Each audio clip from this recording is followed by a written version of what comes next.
ప్రారంభించి మన ప్రభుత్వం అధికారంలో ఉండగానే 7 మెడికల్ కాలేజీని పూర్తి చేసి ఈవేళ 2వ సంవత్సరం మెడికల్ విద్యార్థులు చదువుకునేలాగా రన్ అవుతాం.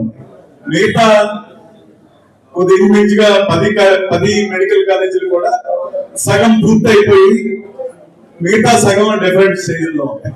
ఈ ప్రభుత్వం వచ్చిన తర్వాత ఇవన్నీ కూడా ప్రైవేట్ వ్యక్తులకి దారాదత్తం చేసేటువంటి కార్యక్రమం, పెద్ద ఎత్తున అవినీతికి పాల్పడి ఈ కార్పొరేట్ సంస్థలకి కార్యక్రమానికి మెడికల్ కాలేజీని ఇచ్చేటువంటి కార్యక్రమం చేపట్టాం.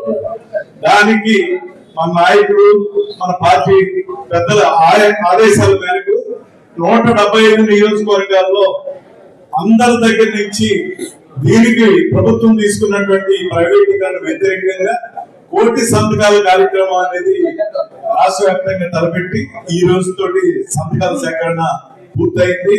ప్రతి నియోజకవర్గంలోని అందరూ కూడా ఆయా జిల్లాల్లో ఉన్నటువంటి హెడ్ క్వార్టర్ కి ఇట్లాంటి బాక్సుల ద్వారా సేకరించినటువంటి 1 కోటి సంతకాలు కార్యక్రమాన్ని ఈ రోజు అన్ని జిల్లా కేంద్రాలకు తీసుకొచ్చి రేపు 17వ తారీఖున గవర్నర్ గారికి ఇవన్నీ కూడా వ్యాగన్స్ రూపంలో పట్టుకెళ్లి గవర్నర్ గారికి ఇచ్చి ఇట్లా జరుగుతున్నటువంటి అన్యాయాన్ని మరి ఇదంతా కూడా ఎదుర్కోవడానికి రిప్రజెంటేషన్ ఇచ్చేటువంటి కార్యక్రమం రేపు 17వ తారీఖు జరుగుతుంది. అందువల్ల ఇప్పుడు మనం అందరం కూడా భీమవరం తీసుకెళ్తాం.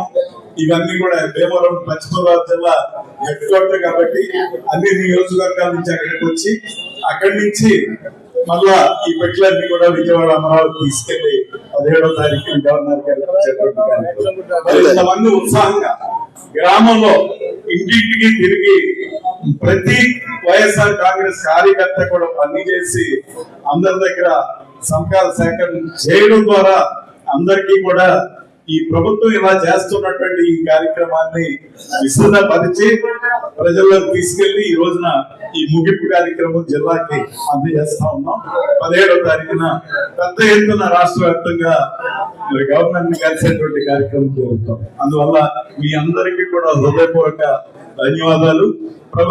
మన పార్టీ తలపెట్టినటువంటి ప్రతి కార్యక్రమం కూడా అందరూ కూడా పాల్గొని పార్టీ ఆదేశాలను పాటించి మళ్ళా రాబోయే 2-3 సంవత్సరాల్లో వచ్చేటువంటి ఎన్నికలకి మనం అందరూ కూడా పార్టీని సమాయత్తం చేయవలసిందిగా కోరుతూ